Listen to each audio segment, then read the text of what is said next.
No matter what you're doing, no matter how bad you have it, someone's always watching. The effort you put in during those tough times does matter. At the end of the day, if you really care about something, even if your job sucks, even if this sucks or that sucks, you pushing through is gonna have an effect on it. And it's very rare that someone's gonna pick you off the street because you've only made 2 memes on Instagram. It's gonna be a result of you in the moment and the journey you've had. I think my biggest success in the esports industry has just been being the most honest version of myself. The best thing you can do for yourself, just be honest with your intentions and the way you treat people. All right, well, not to leak, but allegedly.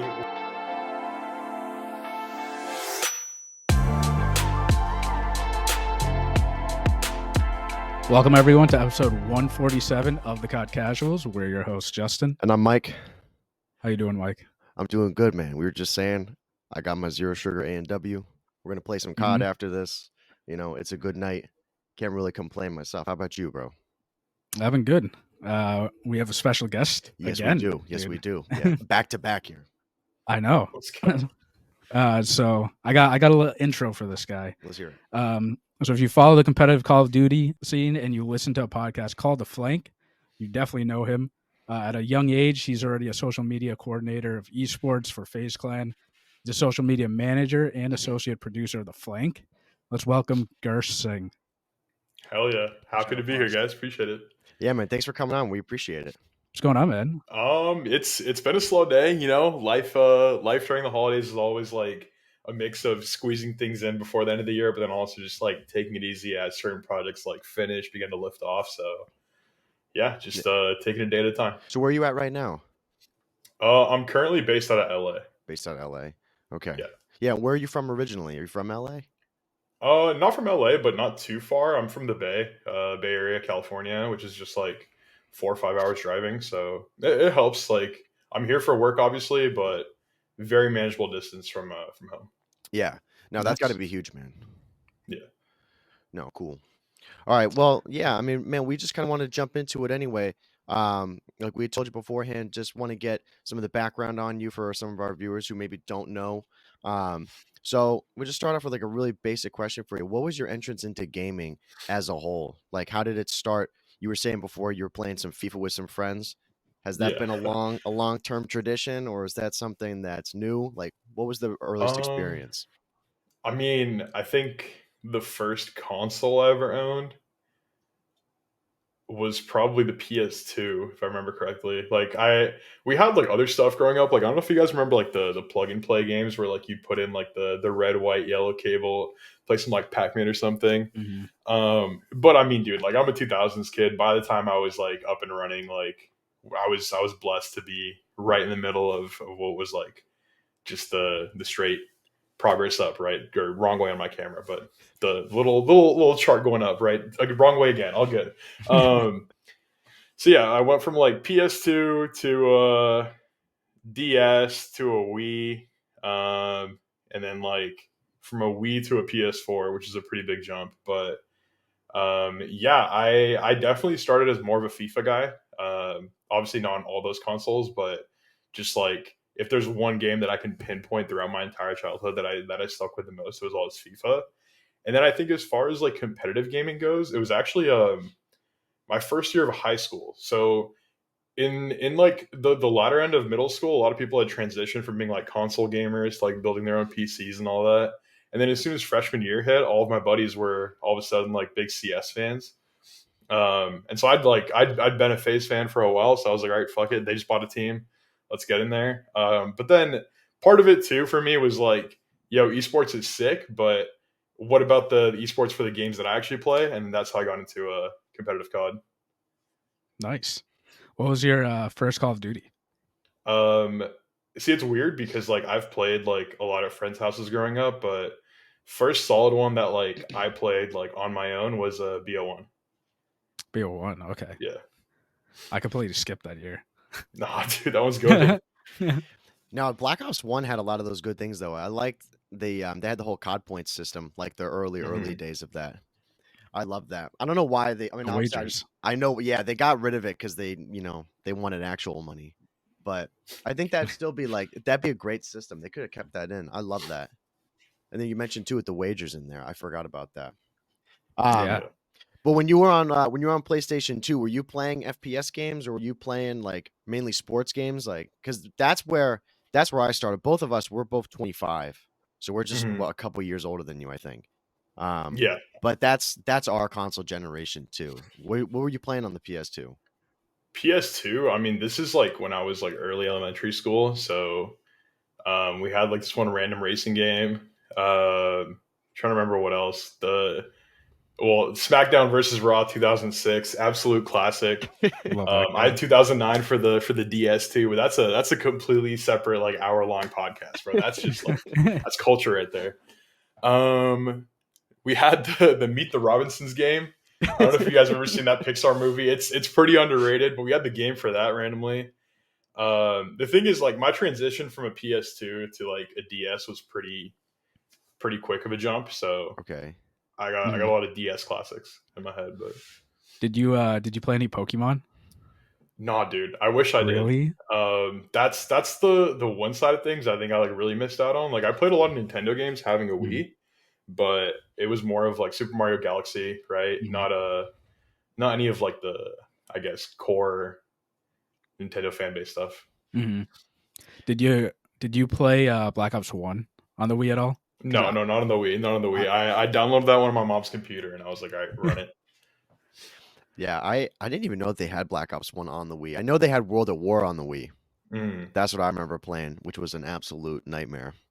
But it was something. So that was your first game that you played. Were you playing this by yourself or did you have like your buddies from high school that you were playing with? Well, I mean, by the time I was in high school, like BO3 was out. We all Oh, had okay, my like bad. PS4s.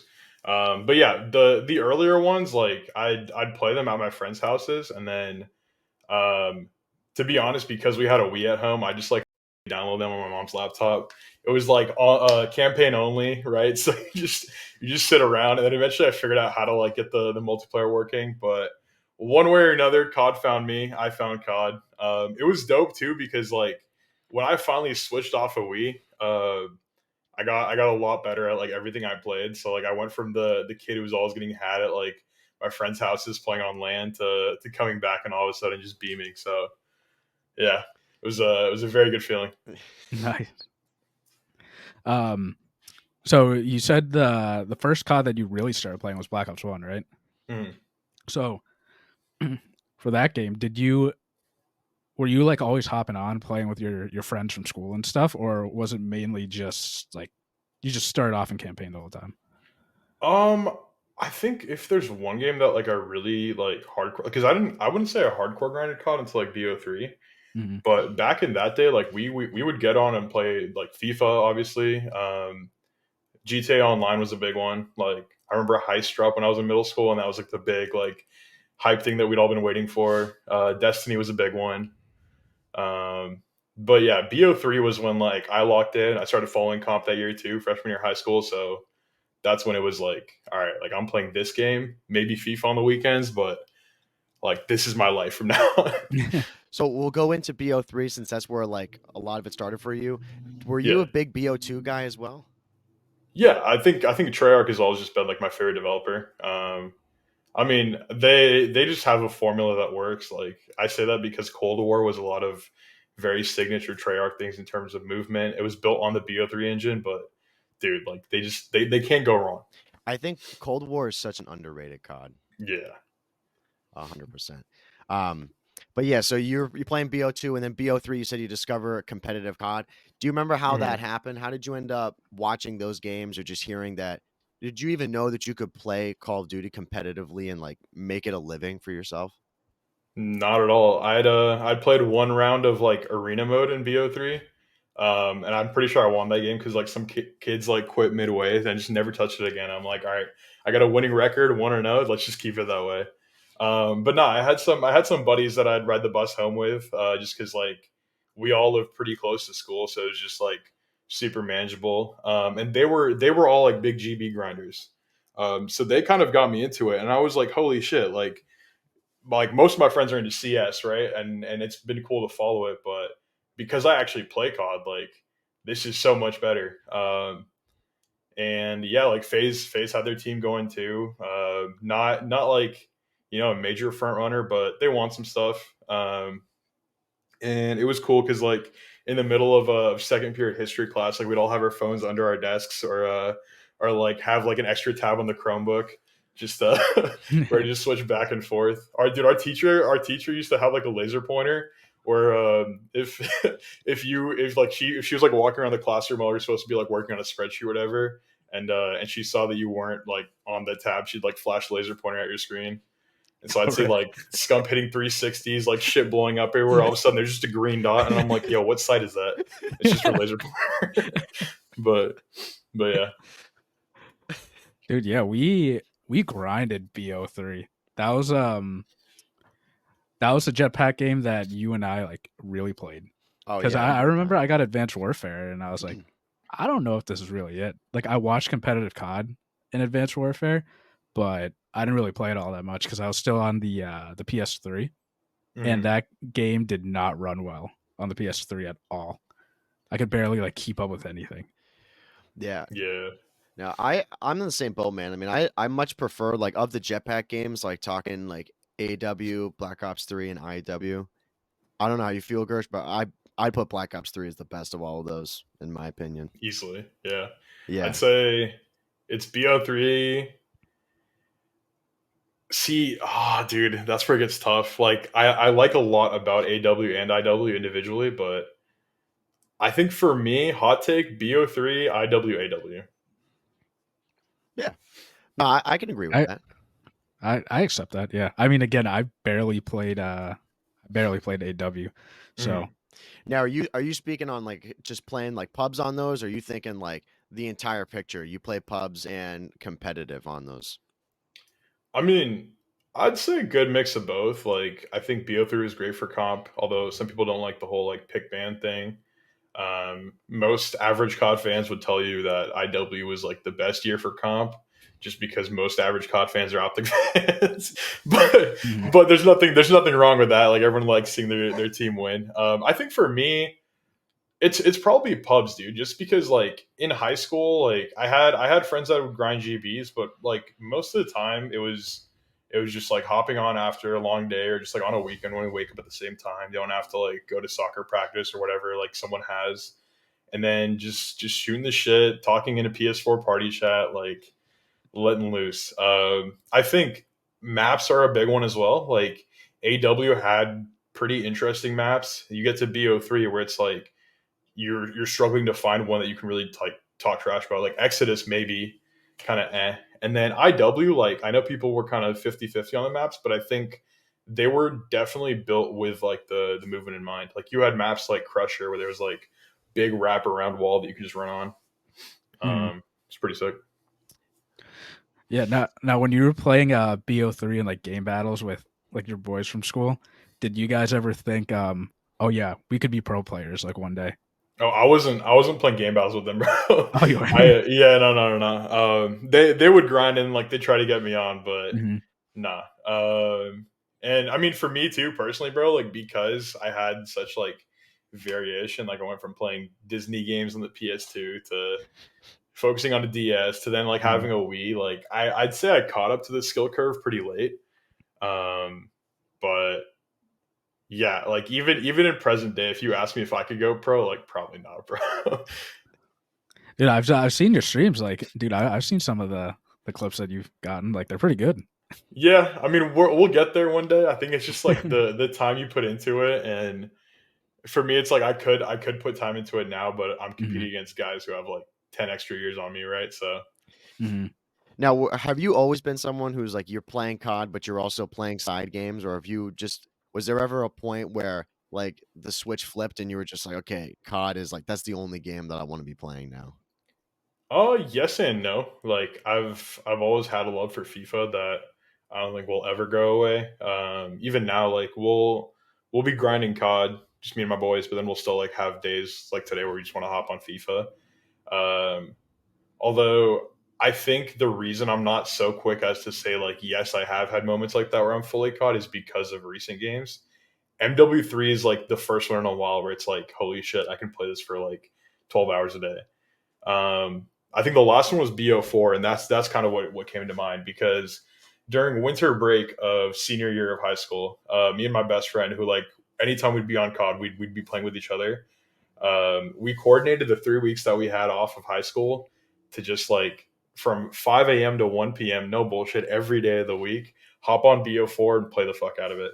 And I think for the longest time, like for the years after that, if you ask me like where I'd put BO4, I'd probably put it super low. But then I realized like it was just because I was super burnt out on it from playing it like so damn much. And it kind of like skipped me that I was playing it that much because the game was good. So Dude, I'll tell you, because we gotta like I have a similar story, bro. So when we played BO3 together, like we grinded the shit out of that game. And yeah, then we went out to college, right? Wasn't it around like was it what junior year of college? 20, Was it around that? game came Because out 2018. yeah, so it was yeah, Yeah, about junior yeah. year. And I skipped this COD. I didn't play it at all. I was just like, oh, it's gonna be it's the same as Black Ops 3. Like I don't want to hmm play it. And then Justin was telling me, he's like, bro, no, it's not. Like, trust me, it's insane. And then MW 2019 came out, yeah. and I hate that game. Like, Actually, yeah, like I mean, I don't know. Maybe that's a hot take. That game has done more for COD, I think, than like most recent CODs have for sure. It's changed the landscape. But personally, I don't like that COD. Maybe if I went back to it now, I'd like it. Mhm. But during that time, during the Modern Warfare season, I went back and played Black Ops 4. I would put that game so low, but after I mean, we've grinded that game. I mean, that for me, Yeah. that's in my top 3 of all time, no doubt. BO4, Yeah.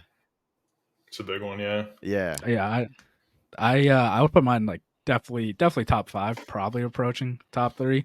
That was just I remember the time in my life like I was just in my dorm room with my roommate and we'd just be watching competitive COD like all day during the yeah, majors. Like, oh, it was so much fun. Yeah, no, it's a really really good one. I like it a lot. I think a lot of people like they hate on it for whatever reason. Because I think it's that kind of like in between COD, and plus it didn't have a campaign, you know. oh But yeah, yeah, but I don't think that matters, especially after the campaign we just got now. It's like, dude, you should just go with it. You should just go without it. If it's not going to be yeah. good, just get rid of it. You know. Um, so now all this time that you've been playing, just kind of casually, were you ever having aspirations for like another career outside of gaming? Like, were you just kind of being like, gaming's always a hobby, but I've got my sights on college and like another career? What was that looking like for you? Yeah, I don't think I ever really had like gaming as a career in mind. It's just not something that like I saw the opportunities in until those opportunities came to me. I think a good way to put it is like when I did start to get involved in gaming, like or well, I was gonna say gaming professionally, but I'm not Scump, right? um, when I started getting involved in like the kind of the professional side of esports, as in like working in it, it wasn't until like mid COVID, at which point I was already like nearly done with my first year of high school, college. And I was a bio major, dude. Like I didn't know exactly what I wanted to do in college right out of high school, but my mom's in the medical workforce. She's a nurse. And I was like, yo, like if I'm a doctor, I'll make bank. I'll be happy, right? I'll figure it out. Um, and then yeah, COVID hit. One thing led to another. And that's kind of what showed me like other opportunities out there. I think it was a weird thing where like I didn't know what I was passionate about while being in college, and then I naturally came up upon something that I did like as I found out have a more of an affinity for. Did did your parents give you like a hard time at all? Like while gaming a lot while you were growing up? Because Yeah, 100%. I mean, dude, I have Asian parents. My Yeah. dad, dude, he did not like video games. He hated Yeah. them. Dude, I remember like what, sixth grade when I had like an iPod Touch, I could play it for like 30 minutes on the weekend. Yeah, Yo, dude, that's another thing too. Like, I feel like I'd be way better at video games if I like got the time to just sit there and like no life them. But yeah. nah, bro, dude, it was definitely tough. Mhm. Yeah, dude. I remember the days where I'd be playing with Mike, and then all of a sudden I hear footsteps. I'm like, Mike, hold on. Mike goes up, like muted, and all of a sudden I just log off, jump into Yeah. bed. um, did how do you deal with like your the pressures from like your parents at all of like, becoming maybe a doctor, a lawyer, or banker, things like that? It's definitely been a journey. I Hmm. think the biggest part is like my parents are immigrants. It's just my mom at home, but like even with that relationship, like because it's just us, there's a lot of trust that like, hey, one day down the line, like I'm gonna be able to take care of her, just with like cultural expectations. Um, and so like it's not like she grew up with esports or like gaming at all. So I was playing like what like Mario, right? Way back when. So I think the journey now has reduced the pressure because she's gotten to know more about it. She went to Toronto last year, which like allowed her to see not only like the community and what I do in an average day, but also like what I mean to them and what they mean to me. And then also just like the trust between us. Like we're not really frosty with each other, right? Like I'll be completely honest with her about like what's going on, the ups, the downs, and everything that's led me to this point. And I think the best part is too going like all into esports wasn't a decision I made until there was a clear like opportunity for me to set up my future. And it's a decision that we made together. So it's been good. Yeah, so I was going to ask what that conversation looked like, because I'm assuming that your main opportunity was, I mean, correct me if I'm wrong, was that when you ended up signing with FaZe? Mhm. And yeah, so when you brought that to her, what was her reaction to that? It came with a big explanation. Like I've been doing esports stuff on the side during COVID, but it wasn't really something that like I'd filled her in on too much because it wasn't like affecting school or like my part time job at the time, which is just like doing Starbucks on the weekends, right? Or on days that I didn't have classes. And so eventually got to the point where like while working at New York, still part time because I was still in school, still at Starbucks, like things progressed a bit more. First step was like quitting my job at Starbucks and making sure she was cool with that, just saying like, yo, like fuck Starbucks. I can just tweet now. um and there was that because that was like the first like actual like monetary opportunity in esports that she got to see. And then yeah, I think what forced me to make the decision was, and what forced that conversation was, when I got the offer from FaZe because New York wanted me to go full time as well. After the Vanguard season, just like with a lot going on. Obviously, I'd like started looking at other opportunities as well. FaZe like was one of them. Um, and I was also at the point where I was going to transfer from community college to a 4 year, which came with the promise of like being locked in as a bio major and becoming a doctor until I'm 30, right? Um, Student loans, all of that, and then like the process of moving like there to a 4 year, versus what now had presented itself as something that I was super passionate about. An organization that like I'd grown up as a huge fan of, and I mean, frankly, what was an opportunity that like I hadn't even dreamed of. And to me, it was kind of like, do I want to be honest with her right now and take the decision that I feel like I should make right now, or do I want to just do the same thing and just like say fuck it, I'll just go be a bio major. And I think this was too important to me to not bring it up, and that's when I told her like, yeah, like I could go to college and become a doctor, but and yeah, that's where the rest happened. There's a lot of like ins and outs and ups and downs that I could tell you about the process, but at the end of the day, like I am where I am now, and I'm thankful for where that very eventful time has led us. So yeah. That's awesome, dude.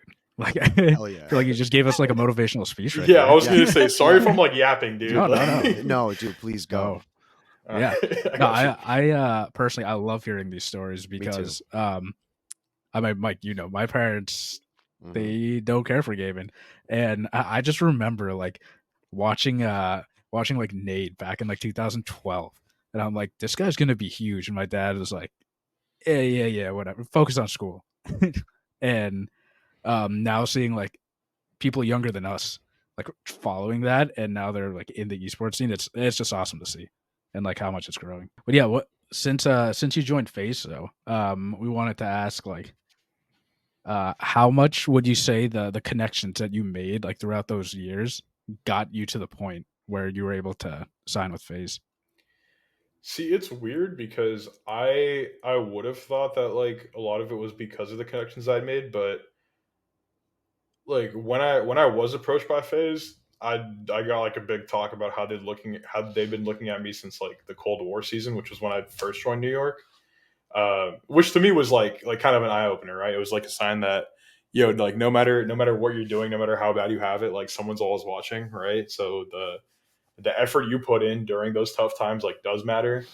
Um, but I think if anything, like the connections I made that helped me better myself as a professional was what really led to it. Because I look at some of the stuff I was doing like when I first joined New York, during Cold War, like midway through the season, like not even just the way I was conducting myself like through the brand voice, but also just like the actual quality of like things we were uploading and then the content we worked on.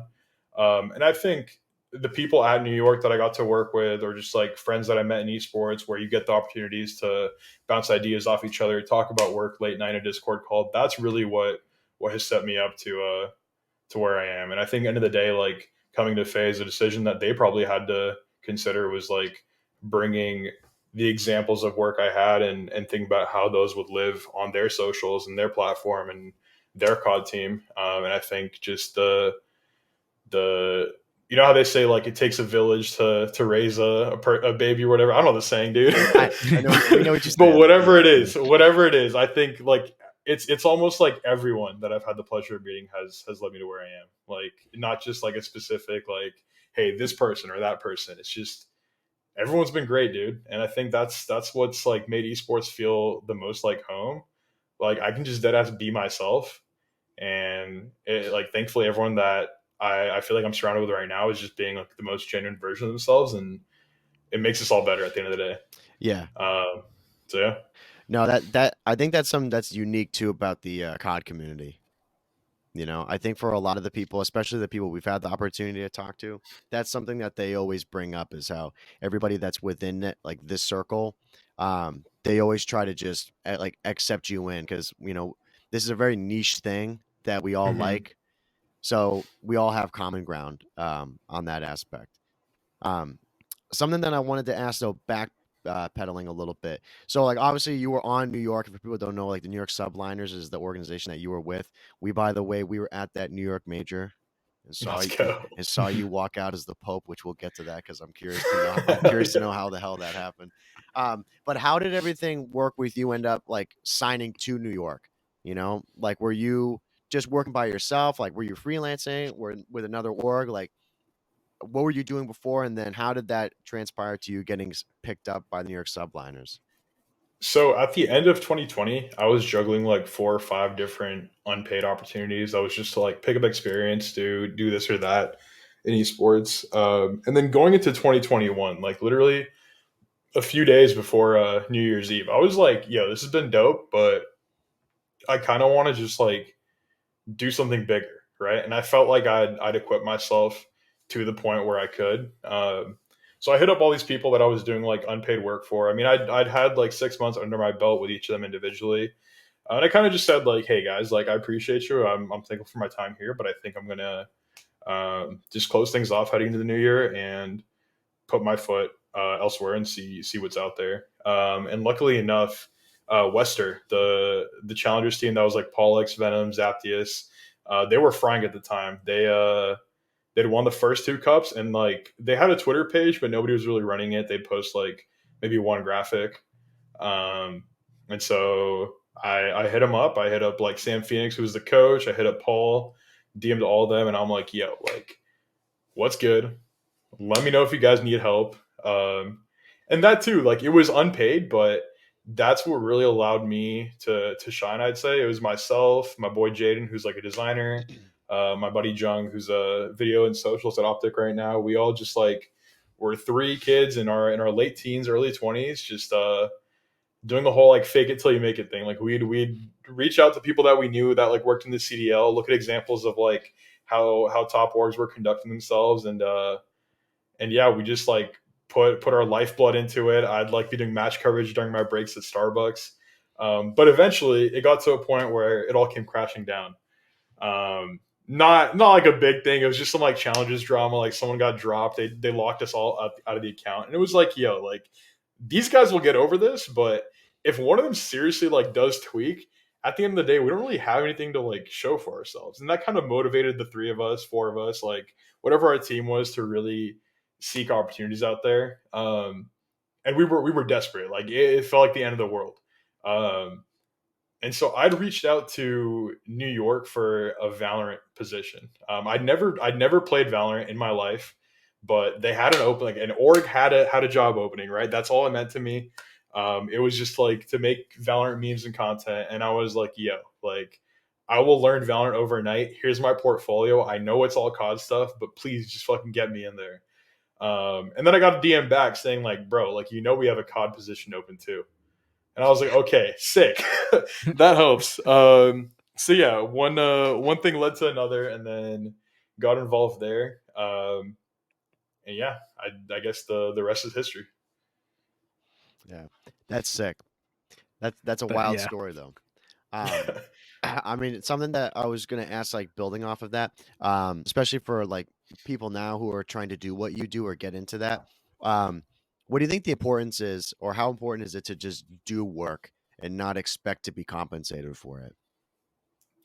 I mean, I think it's just something that applies like everywhere. If you let your effort be defined by like that of everyone around you, I don't think you're ever going to get to shine. But it's also like what something means to you. I don't mean to preach, because at the end of the day, it's something that just happens like naturally, like through passion, right? Like even as someone who's like now found my spot in the industry, like I'll still see myself and the people around me like have ups and downs where one day you're super motivated, another day you aren't. But yeah, at the end of the day, like if you really care about something, even if like your job sucks, even if like this sucks or that sucks, like you pushing through is gonna really like have an effect on it. And I think it's a very simple formula. Like I've seen people in as recently as like the past 6 months like get started at like a challengers org, right?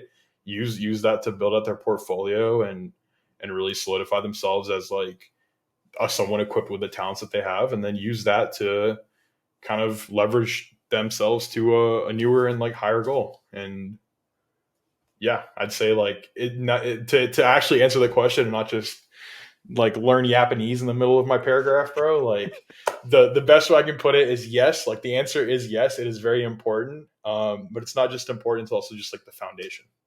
It's very rare that someone's gonna like pick you off the street because you've only made two memes on Instagram and say, "Hey, we are a public like multi-million dollar company. Come work for us because you have two memes." Like, nah, bro. Like it's gonna be a result of you in the moment and the journey you've had up to that point. So yeah, that's well said. Very well said. Yeah, thank you. because yeah, we always say like if you're passionate about it and you enjoy it, you're always just gonna do whatever you're passionate about. Mhm. Like the rest will come. It'll Exactly. come at some point as long as you put in the work and like you're dedicated to it. Um, but just stepping back a little bit, while you were at New York when that New York major happened, how was that experience for you? Seeing like all the fans in one venue, and then like walking out on stage and having your own segment. It was pretty great because I think unless you're at FaZe, Optic, or Thieves, you never really get like the forward facing feeling of like holy shit, like we have a fan base behind us, right? Whereas at the end of the day, realistically, you're one of 12 teams in a franchise league. Like you're always going to have fans. I think I had the privilege definitely of like getting to interact with and wholly be a part of that fan base on socials, which I'm sure a lot of people who were like in the office just like doing a very typical like external role weren't as integrated into. But I think for all of us in New York, like getting to get everyone that had some place for New York in their mind or in their heart in one place was like it was a really good feeling. It's like holy shit, like yo, we can do anything, and just because we're in New York and these people are from New York, like they will root for us, right? Like we could, bro, we could be going up against like a tournament favorite at the time, and just because we're New York, we'll still have at least like 20 people rooting for us, right? Or it's because we're giving away like free T-shirts and shit. But point is, like we got him here. This is our major. We're gonna run it now, and I think that was definitely like what helped out the most. And yeah, I like it's been different at FaZe because FaZe we definitely have like a lot more forward facing of a fan base, but I think it just comes back to like the individual communities too. Like our COD fan base is super passionate. CS is super passionate, but then like when we were in Valorant, right, there's only a select few. Um, Mhm. and so regardless, like whether it's FaZe or whether it's New York and whether they're passionate or not, the most meaningful thing has always been like getting to work with people that care about the brand just as much as you do. So yeah, top experience right there. Yeah, that was our first ever COD major, and it was insane. I remember just walking in. We were walking in, and it was like the Ravens versus I think it was the Subliners in like in the Mhm. hard point, and it was like Yeah. 248 to like 247. We were like, "What is Oh happening?" shit, yeah. Like everyone was just freaking out. I And we can't were like, remember the "We name. gotta find our I can't seats." remember the name of that map though that I was on. It was the one that had the water off to the right, and it had like that hill in the middle with like the two broken buildings. Berlin. Was it Berlin? Was I it think it Berlin? was. Yeah, it might have been Berlin. These maps slip me now. But yeah, we walked in. You get to see those people in person. I mean, that's like I don't know about for you, like your first COD experience, but actually seeing these people in person on stage is like otherworldly. Yeah. Yeah. My first event was sorry, I didn't cut you off. No, you're good. Go. My first event was Cold War Champs, right? So that was just my second one. And Cold War Champs, like because I was like only just starting to get involved in New York, it was very much like I was attending as a fan. And that's exactly what I mean. Like you get there and like yeah, New York's playing and there's like a few people in the crowd that like realistically just don't want the other team to win. They don't really care that it's New York. But you do have like FaZe fans, Optic fans, like running up to the front yelling. And then I got to go to my second event, which is a New York major, and it was like, holy shit, we're here. And yeah, Yeah. That was your second major ever? yeah, Really? Well, I feel like you've been in the COD community for so long, or at Mhm. least I feel like yeah. we've definitely heard your name for a while. Well, yeah, Gersh, I remember like I think the first time I ever heard you was when you were going on to the podcast The podcast, and you yeah, were doing that shout out dude, yeah, that whole yeah. thing. Yeah. Hell yeah. That was the first time that I'd ever heard you before. But like during that I can't remember what year that was though that was going on. If you were It was 2020 for sure. yeah. But the biggest thing was I was just in college, so couldn't really make it out. Like the New York event was obviously a special occasion, and then Champs was always just like in August, so Yeah. pretty manageable. Mm. Yeah. Do you think a lot of people know that that was you who was doing that? I think it's definitely like a if you know thing. Yeah. Not because people don't know, but it's just like the podcast at the time was a very special part of the community, and I don't think like because it hasn't been around, people have remembered it. So it's like if someone watched the podcast back in the day, I'm sure they remember the connection just because it was like a 8 episode span of just random trolling and shit. But I think because the podcast has kind of faded out, there's been just the small group of people that still remember it, which like those are the OGs, right? Yeah. So I mean, man, I Mm. remember you going on there and like Nameless, he would just know that it's you. And he yeah, and he would just be like, "Oh no!" Every like the one with Hex was on there too, and I couldn't believe that you were on there talking to him, and Hex was having none of it. oh dude, when that one's probably my favorite one because I forget what I said, but I got him to say that Scump was washed. Yeah, Because I think I said some stuff about like COVID like hygiene protocols and how people say like gamers don't shower, yeah, and I no, was like, yeah, yo, yeah, does just Scump yeah. You shower? were like, "Does he shower?" Yeah, Yeah, yeah, I remember That's that. And hilarious. Nameless was just like, you could tell he was just losing his just mind. He was like, tweaking the "Yeah, whole yeah, time. yeah." He was tweaking. Um, but yeah, no, the podcast was great, and then it. I mean, we just talked to him. We talked to Ben J. Nassim just a couple days ago. and he was talking about how that was a big inspiration for them, was the podcast. And when Tommy had started it, that's what he was thinking he was going to be building, more or less, with all pro players. So how did that end up working for you? Because the flank starts and then you get signed to FaZe. Is that something that down the line you're like, hey, I really want to do this, like I want to go and work and manage socials for the flank? Or was that kind of in your agreement, like, okay, as part of being on FaZe, you're gonna have to go and manage this? No, it started before actually. Okay. When the show started. So while Tommy was still at New York during the Cold War season, I was there too, and it was kind of just like the perfect circumstance where like Tommy and I knew each other because we'd worked on stuff before. He was starting the show. I was running socials for anything and everything COD related at the company. And then also the biggest thing that I feel like people don't know is the way Ben plays into this. Because when I was trolling on the podcast, like whether it was my shitty mic quality or whatever, or just like the voice changer, whatever it was, like Nameless didn't know it was me. But like there was a reason that I was still able to like get in the call every time and get dragged in. And it was because of Ben. Ben was the executive producer, like managing the Discord, making sure people were like unmuted, mics ready, good to go. And so I'd have like Discord open like an incognito window so I could have like another login. And like Ben would know damn well like, yo, this dude is gonna come on here and troll every time. But like Ben was like, yo, it's good content. So he facilitated that.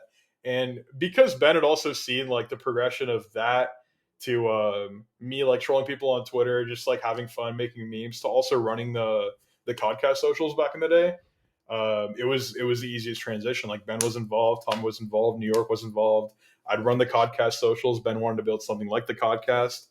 And I have a screenshot, dude. I took over the flank at like 1.2K, just like word of mouth growth, and it definitely feels like something that we've all like put our best foot forward into and made it what it is today. So yeah, shout out Ben, dude.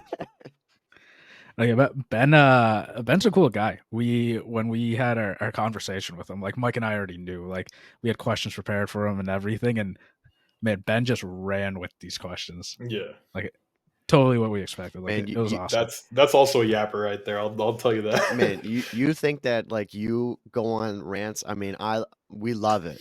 We love it with our guests, like all the time, man. Bro, You know, I'm like, the it makes our job so easy. I mean, we ask him one question and he just went off for like what, like 10, 12 minutes, It was just great. going. It's Yeah. great. bro, I Yeah. just did the 24-hour charity stream, right?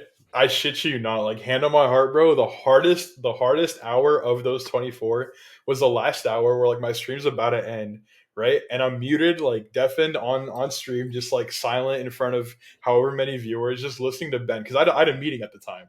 Like I'm still at work, right? It's Thursday morning, and Ben's just like, dude, I think he started 5 or 6 sentences in a row with okay, so the last action item for today is, and then he just like give me like a 20-minute thing, and I'd be like, bro, like, dog, I'm in the middle of something, and he said it too. He brought it up. He's like, Gursh, are you streaming right now? And I'm like, yeah, I got 1 hour left. How long is this gonna be? But nah, shout out Ben. He stands on business when needed. So Oh, 100%. He definitely does. Another thing we wanted to ask: when you started, when you took over the socials for the flank, was there like a certain like approach you wanted to take their socials and like to create and build like a stronger community? yeah, I think there was a lot of stuff that I was like trying just for fun at the beginning, just with the mindset that it's something we're building from scratch. So it's like it's a unique opportunity to start something now and see how it plays out. But I think eventually what it transitioned to was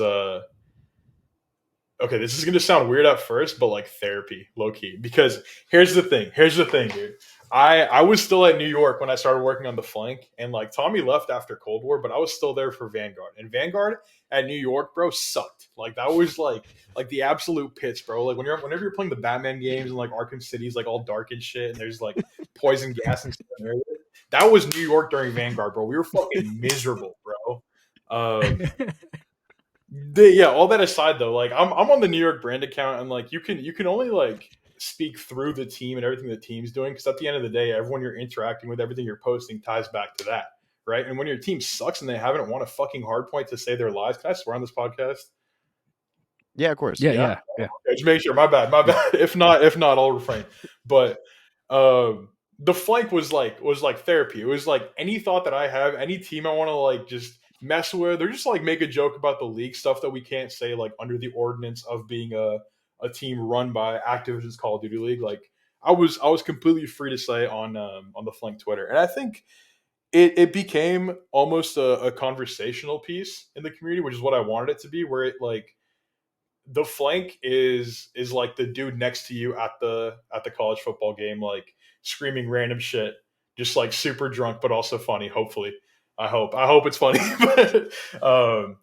But yeah, like I always wanted the flank to feel less of a like corporate brand account, like official page, and more of just like something casual, like voicing what the average COD fan is thinking. And I think that was also at the end of the day a direct reflection of like what the show was. I mean, to date, the show's never been like super over the top in production, or just the way we run things. And I think it's because like Tom's vision and originally when it started was just people hopping in TeamSpeak, shooting the shit, pros coming on when one of the hosts is flaming their team, right, or defending like their teammate that went on like an 18 L streak or whatever. And yeah, we've always wanted it to be very community oriented. Besides like the FaZe bias allegations or whatever people say, and hopefully the Twitter exists as an extension of that. Yeah, I mean that's how I see it too. Like I'm sure you're the same, Justin. Like I think you've done such a good job at those socials being a voice for pretty much every Call of Duty fan. You know, that's at least like when I see pretty much I would say like 95% of those tweets and images that go out. It's always something that it's like yeah everybody can feel that. You know. Yeah, I appreciate it. Yeah. That's kind of been the big difference maker this offseason too. Like we haven't been super like tweaky or jumpy. Sorry, those are the best adjectives I can come up with right now. But we haven't been like super like I guess just on edge to post the latest like roster update or announcement or hey, Doug went on stream and accidentally leaked this detail for this challengers thing. And I think it's because like there's so many people trying to do that now. Not even trying, like successfully doing it.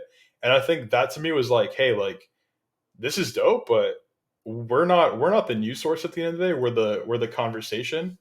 And that's why the focus now has been like, that's fine. Like I'm sure Serge announced this morning and we didn't cover it, but we will like in the afternoon give you a meme about like the Surge team or give you Ake's thoughts on the roster.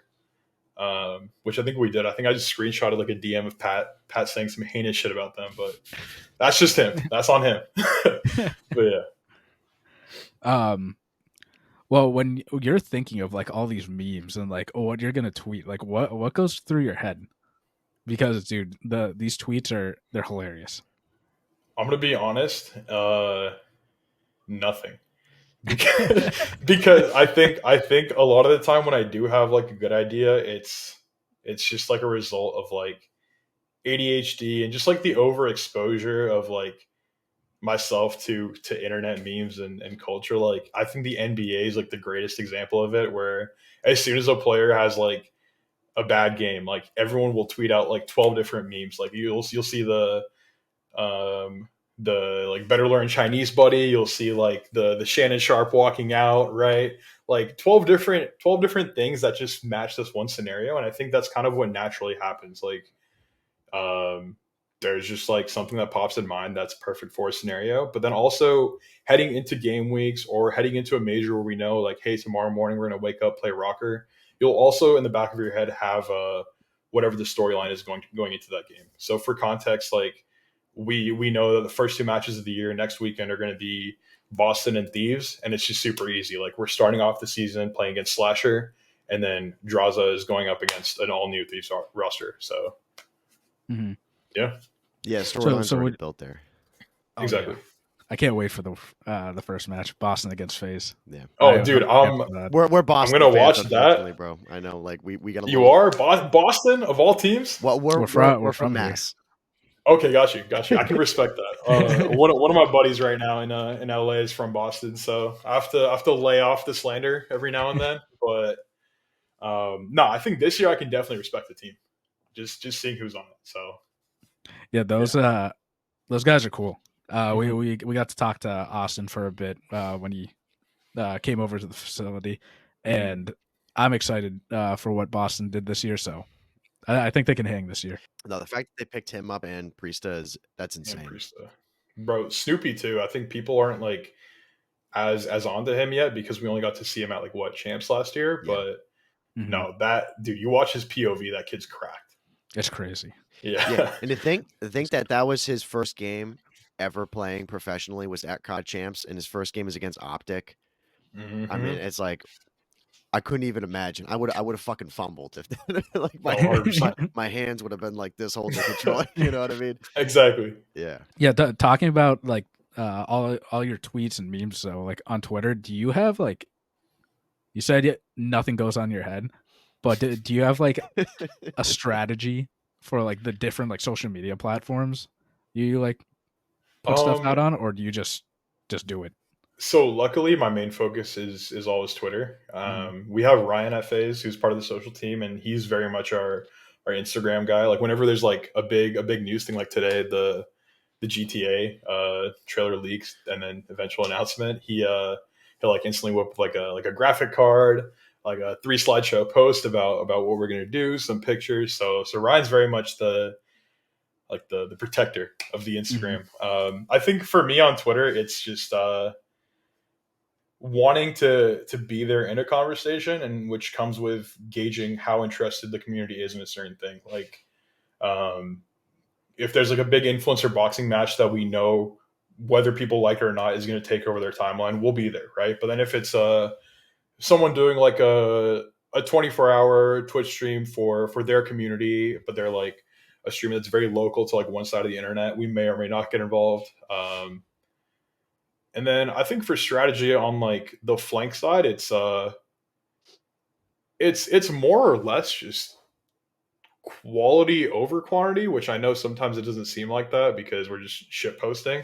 But that too is with a purpose. It's like if I have an idea, I'll tweet on the flank. But because at the end of the day, that page exists to promote the show, and realistically, at its core, the flank is just required to tweet out now lives and clips of the show and tweet about the conversation. Like I think we're only really posting on there when there is something to be posted. We're not like pressuring ourselves like, hey, CDL match number 1 of the day just ended. Let's get something up. Because then that's what not only I feel like bloats it on Twitter, but then it leads people to not expect um, something worth their time, I guess is a good way to put it, whenever they see a flank tweet. Yeah. Mhm. Do you think do you ever factor in like timing as to when you put stuff out based on like when there's certain like the GTA stuff that came out Mhm. today, which I mean, I know you're excited for that. We're both excited for that. Yeah. Because we both had that when it was in high school, GTA 5. Um, like with something like that, if you're going to be putting out a tweet based around it, are you thinking to yourself, okay, I should wait a little bit because the feed is just going to be clogged with this stuff and I should maybe wait after it? Or do I maybe just jump in with everybody? Like, do you ever consider stuff like that with Call of Duty or non-Call of Duty related tweets? It definitely depends what it is. Certain things are just like they'll blow up regardless, right? Like GTA is a great example. I mean, the community's here waiting for it. I'm sure the trailer is already at like millions of likes right now on Rockstar's page. But then certain things differ. Like if it's a breaking piece of news, like let's say at 2 a.m., someone on a certain franchise has like accidentally leaked their franchise moving cities or something. You post that right away because it's like, hey, like let's get to this before anyone else does. And when people wake up and see it in the morning, Eastern time is usually like a blessing for me, or the people that exist on Eastern time are a blessing for me because if I'm like seeing some shit at 3 a.m., like you guys are just waking up, scrolling your feed, so it's perfect. But then certain things are like you definitely give it their time, whether it's like out of respect, the way Octane's retirement went this year, where all of us just held off on it until he actually announced. To also like if it's been a long day of COD, we're not going to go back and at 10 11 p.m.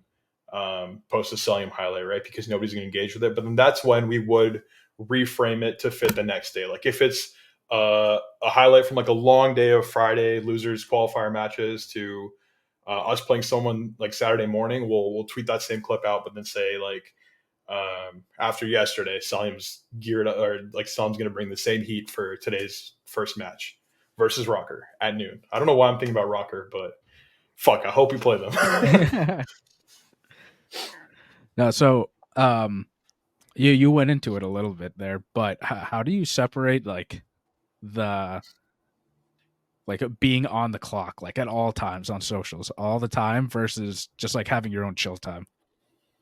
It's tough, dude. I think the blessing and the curse that esports has come with is like the fact that I have all like these friends near and dear to my heart, but it sucks because my primary way of interacting with them is also like what I do for work, right? Like I at work am browsing my Twitter feed and looking at stuff happening in the esports world. And at the end of the day, if I want to like DM the group chat, I'm logging right back onto Twitter. Um, and I think it's kind of just like a mix of things. Like I've learned to value my own individual time a lot more. Like I'll still like have Twitter open on my phone occasionally, but then I'll be primarily like watching Netflix, chilling, playing like a single player game, or just like grinding challenges on FIFA or grinding camos. Still need to do that. But there's also certain other things I've started doing. Like if you look at my Twitter settings right now, I have notifications on for maybe like 150 people or something. And it's because like when I'm outside of work, I only really want to open up the app to see tweets from like people I actually talk to outside of work, right? In the same context. And so it helps to know like when my friends are tweeting, because then I can just click on that, see what they're talking about, and then click off and not have to worry about doom scrolling or doing any of that. But at the end of the day, I wouldn't say it's that bad because it's not like I exist differently at work than I do outside of it. I still like in my heart love esports, love COD, and frankly, a lot of what I'm doing for fun is also what I'm blessed to be able to do for work.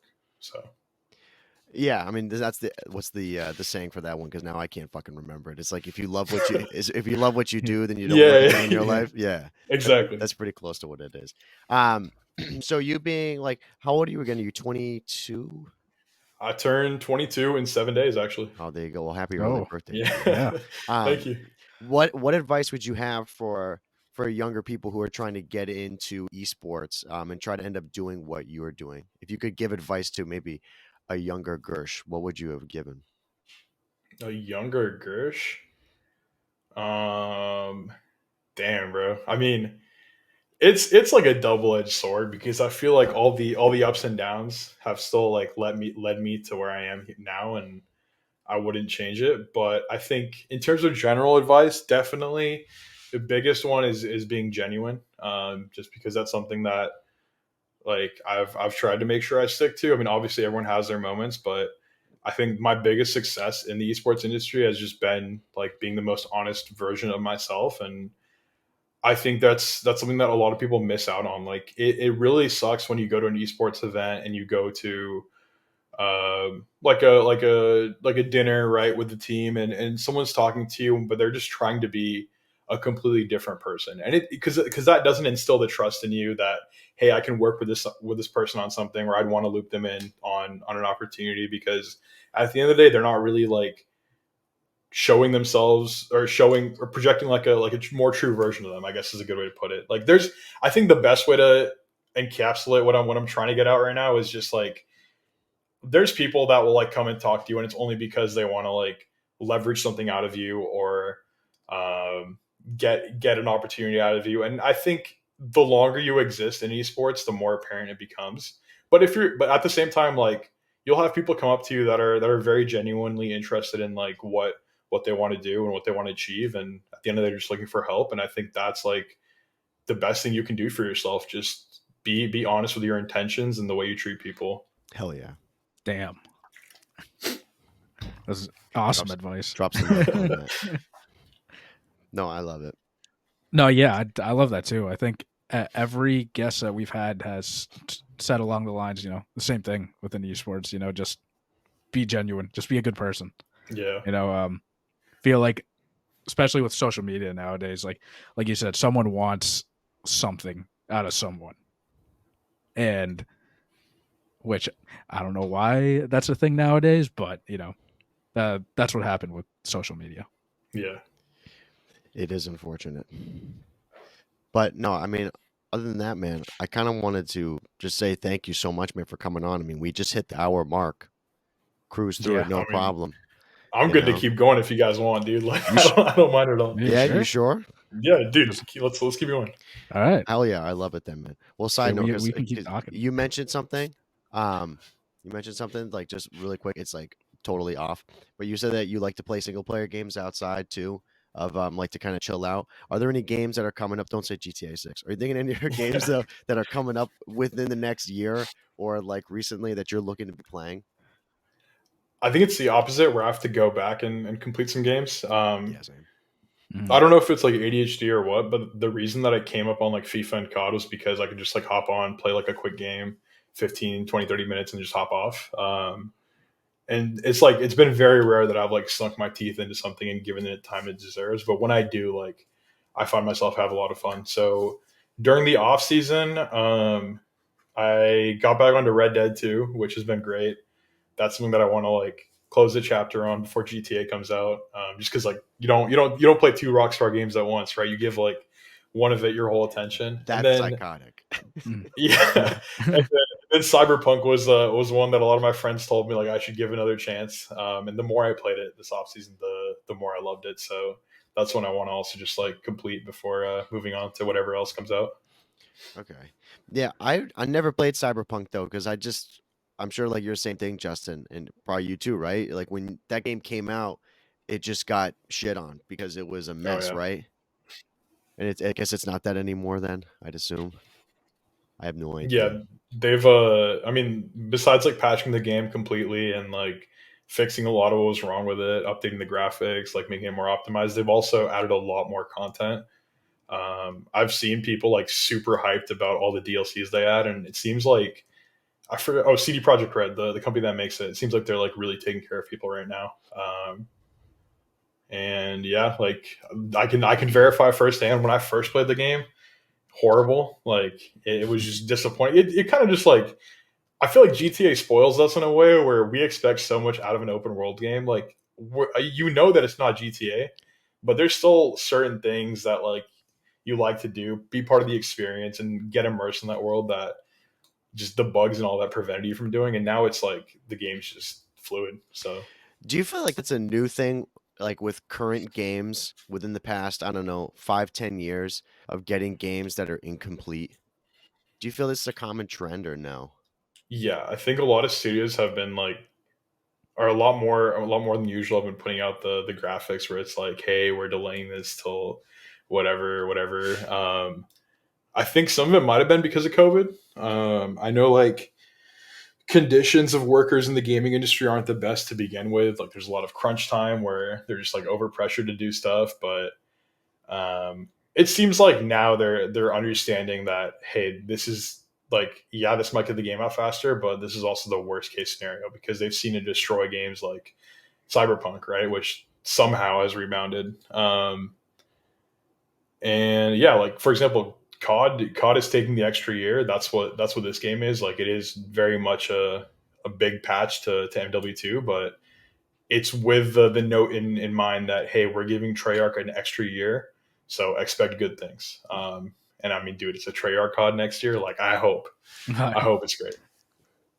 I fully trust Treyarch. Like No, they can't let 100%. us down after every game they've put out. And yeah, well, Black Ops 4, I remember hearing rumors that it wasn't even not Black Ops 4, sorry, Cold War, that it might not even be developed because Treyarch they started it so late.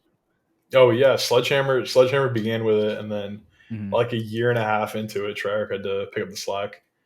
And it's been one of the best CODs in recent years. Oh, 100%. Yeah, I mean, like if we had to, like I would easily say like from the past, it's for me, it's like Cold War's #1, MW3, MW2, and then Modern Warfare 2019. And then Vanguard, I would definitely put as the worst. Yeah, Vanguard's down there. How I think how would you low rate key them? for me though, we're saying past 5 years. Yeah, So once again, working backwards, it's MW. Are we counting MW3 or no? yeah, we could count it now. Yeah. Okay, MW3, MW2, Vanguard, Cold War, and MW19. Okay, well that's 6, but I'll do it anyway. I think Cold War S tier. Well, if we're doing. Sorry, I'm thinking top 5. I'm stupid. Um, Cold War, MW3, MW19, Vanguard, MW2. Just because MW2 was like, bro, like the matchmaking was better than Vanguard. Like Vanguard pissed me off when I couldn't even get into a game. Dude. Yes, Oh my But god, yes. yeah. like no red dots is just absolutely wild, bro. Like that, it's just such a fundamental thing that I don't know how they got away with it. I don't either. Yeah, Yeah. And I think that's where I guess our casual bias comes in, because yeah, we did enjoy MW2 mainly because we could load into like games faster than Vanguard. And like, let's just be honest, the skill gap wasn't really there. Like anybody could kill anyone like pretty quick. yeah, So if you were a good player, it was fun to just run around and just beam everyone. yeah. Yeah, I would say But yeah, too, for the like competitive side, And the maps on Vanguard weren't good. That was the thing for That's me. where I beg to differ, dude. I liked Bocage, I liked Tuscan, and I liked Berlin. They were pretty fun. But I know that's a hot take. So I mean, yeah. I can't. I know you're not saying that those are the greatest maps of all time, Oh no, but 100%. like, yeah, of the maps that were on that game, yeah, those were for sure the best. You know. Yeah, dude. I think for me too. Like people don't realize this, but I mean, New York fans especially don't realize this. But Vanguard was a really good year for comp. Like in terms of the storylines and the way everything played out, like it was pretty insane. Even down to all of the champs drama with like FaZe and LAT and all of that. Um, yeah, definitely a good one. Yeah, no, it was a good year to watch for sure.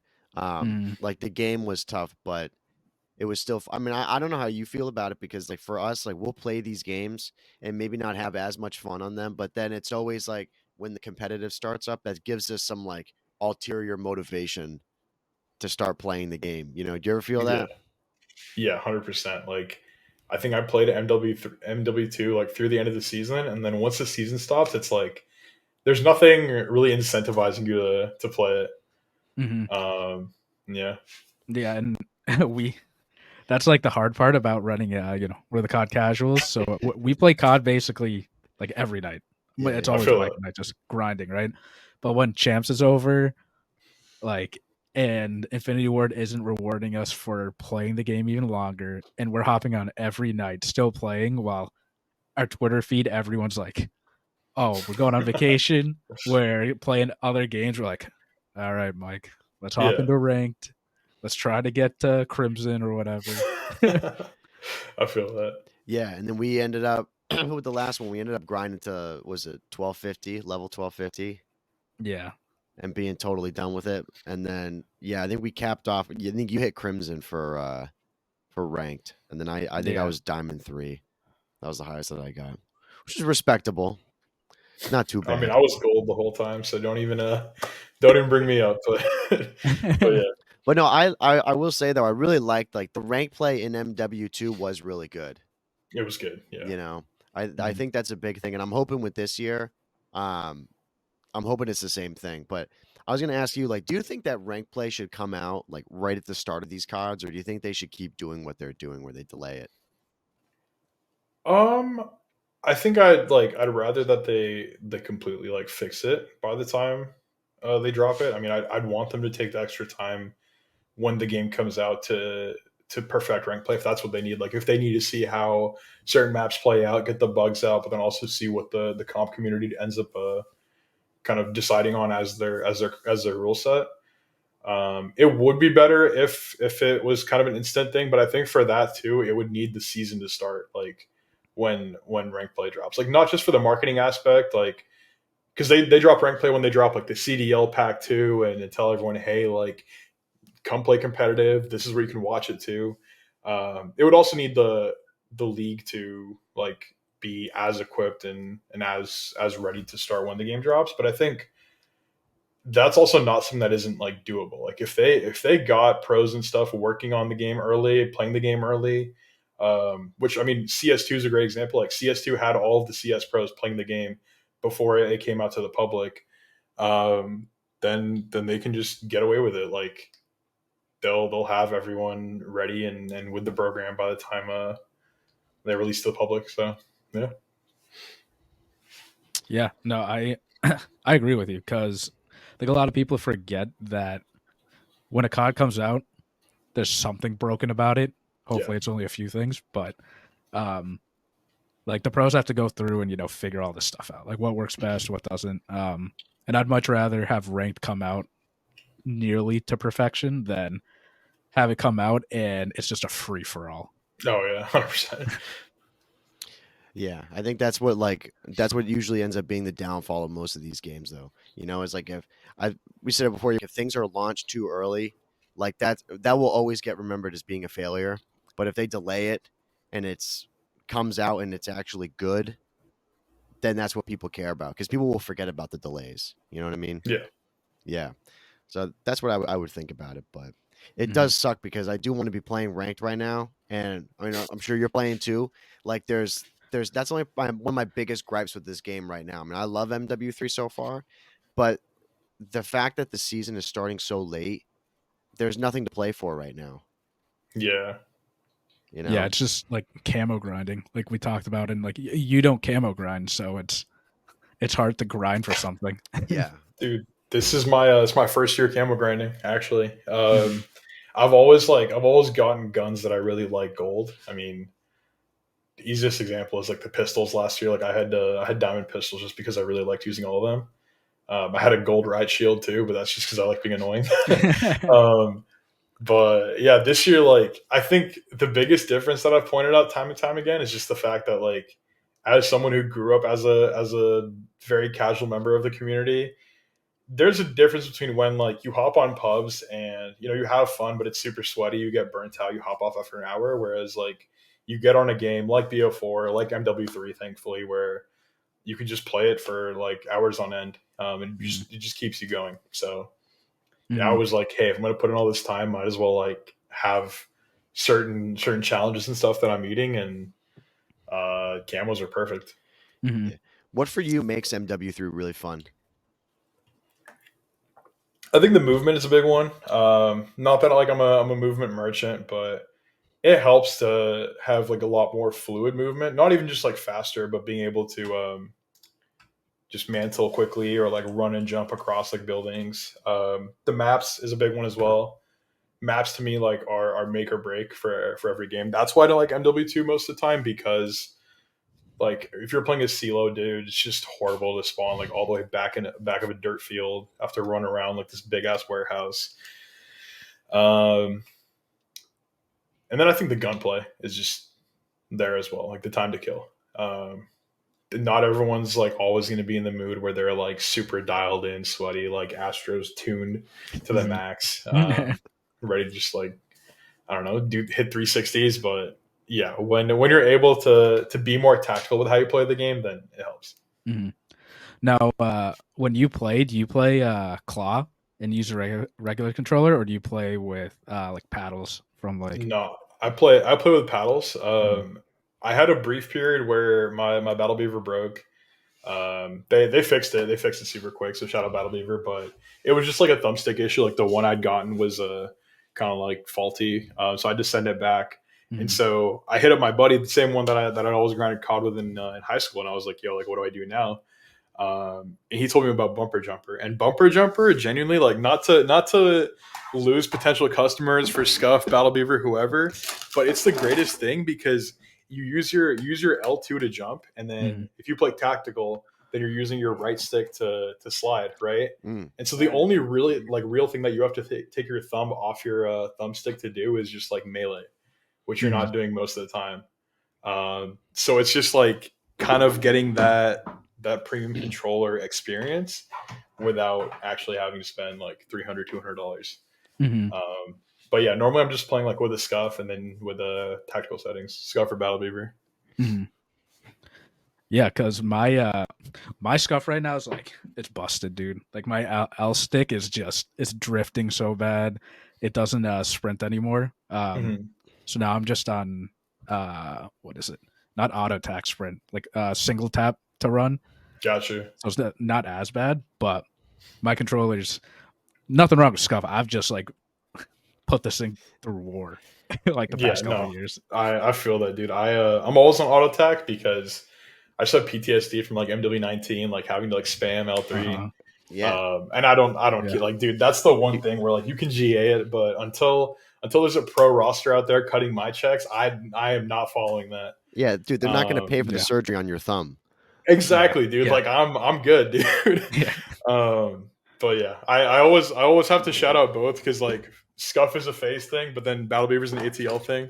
Mhm. But I generally use both, and both have been great. So Now I saw you have a control freak, right? yeah, I have one on this controller. But it kind of varies. Like my Battle Beaver PS5 one that I have, like it by default has adjusted thumbsticks, so I don't use control freaks on that. And then the Xbox scuff that I normally use, I put a control freak on the left side Mm-hmm. because it feels better for like the movement one, like having a bigger, I guess, range of Range of motion. not even range of motion. It's just like I feel like my left thumb like slips and slides a lot, so Mm-hmm. there's a bigger range of the thumbstick, I guess, to just catch my thumb and like let me Mm-hmm. have that friction, range of friction. I guess we made a new. I've never But heard. yeah. That's a first right there. Yeah, no, I've never done Battle Beavers before though. I've never like I would like to try them, but I mean the problem with these things is they're so fucking expensive. It's Yeah. insane. Like for anybody like who hasn't bought them before, like you don't get them under $200. I mean they're heavy investments, you know. And I don't know about you, but when I play a single player game, I will never use a scuff ever. Mhm. Like I have to go back and play the like normal dual With shock. like the default one, yeah. Yeah, are you It's funny same you way? say that because this is what I use for FIFA. Dude, Yeah.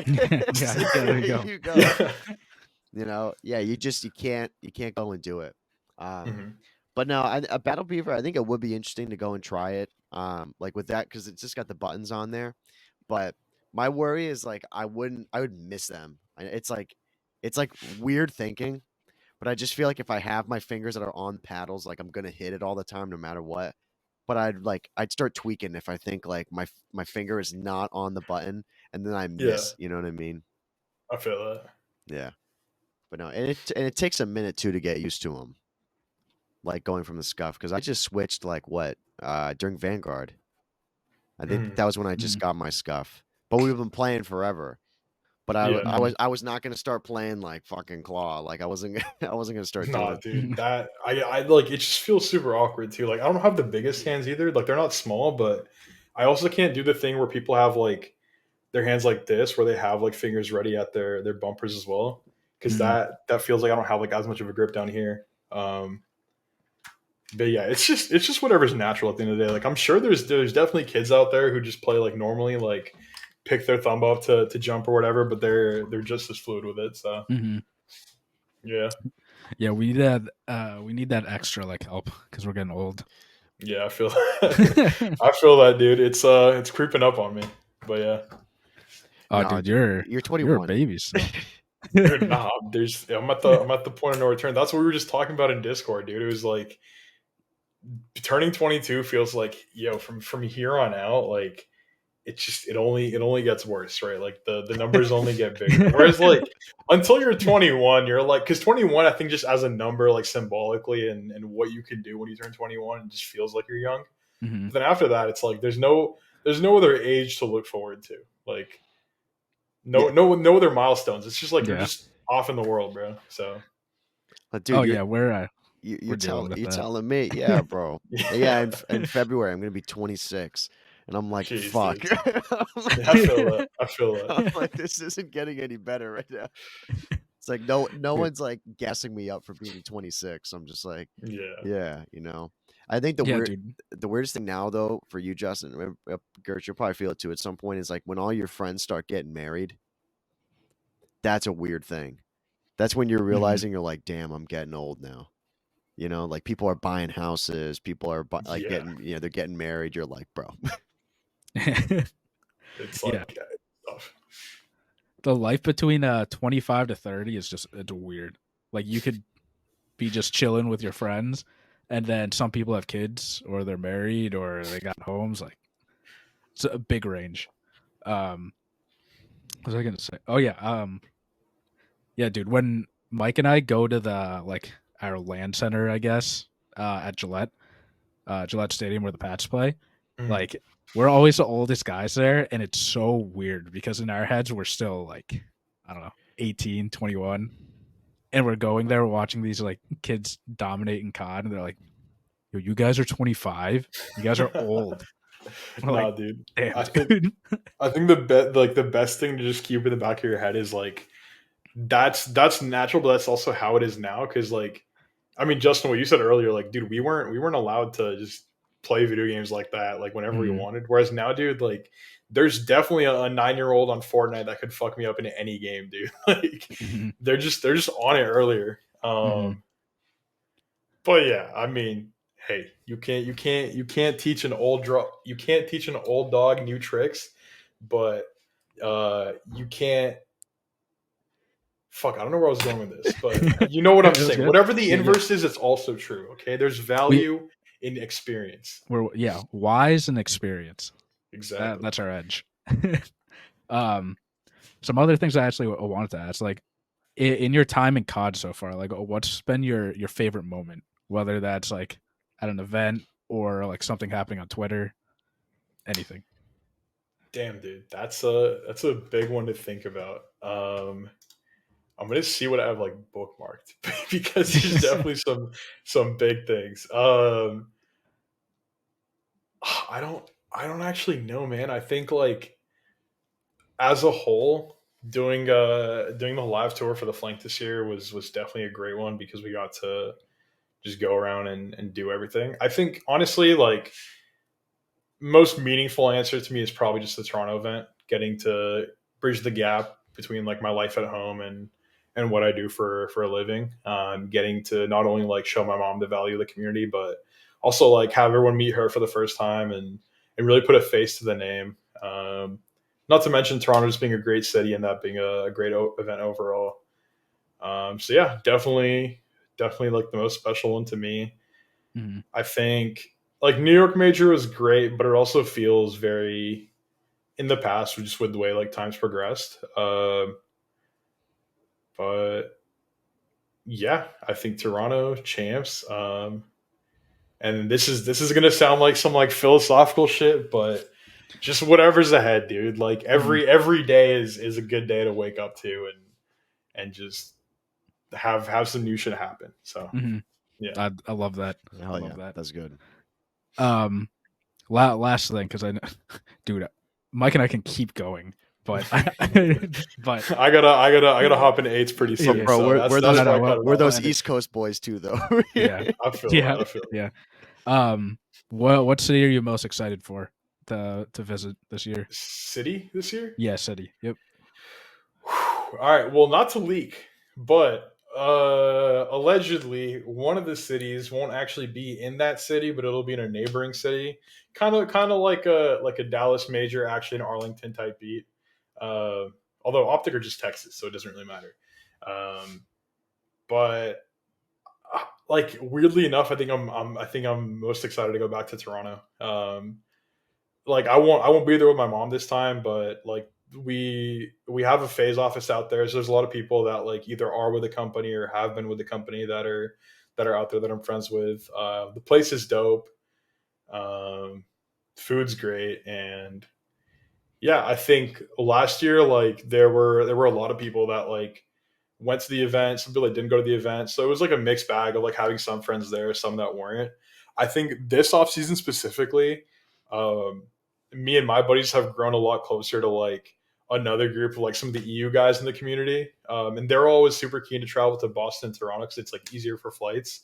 And I think like we've talked about like bridging the gap between like our two little like subsections of the homies and reuniting the FIFA squad in person. So it'll be a good one. A lot of alcohol will be consumed. Absolutely.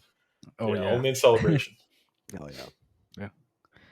Well, yeah, man. Gursh, just want to say like thank you again. You know, we appreciate you just responding back to us. Yeah, hopping man, on. it means a lot. I got you. Yeah. Feel free. Yeah, no, it was a great time. It was a great interview. We learned a lot. So thank you so much for that. Got you, dude. I appreciate it and always happy to be here. Yeah, thank you, man. Well, I mean, I think we'll wrap it up there, guys. But thank you again for listening to episode 147 of the COD Casuals. We'll leave all of Gursh's socials down below in the description too. So follow him on every platform that he has. Let's go. We're on anchor.fm/the COD Casuals. We're on Spotify, Apple Podcast, all those streaming platforms. If you leave a 5-star review, we would really, really appreciate that because it does help us out a ton. We're on Instagram and TikTok, so if you don't want to listen to the whole podcast, but I would advise to listen to this one especially, we post clips there weekly. But yeah, that's it, dude. I think that's it, brother. Yep. Thank you, everyone. This has been episode 147 of the COD Casuals. We're your host, Justin. And I'm Mike. We'll see you guys next week. Take it easy, everybody. See ya.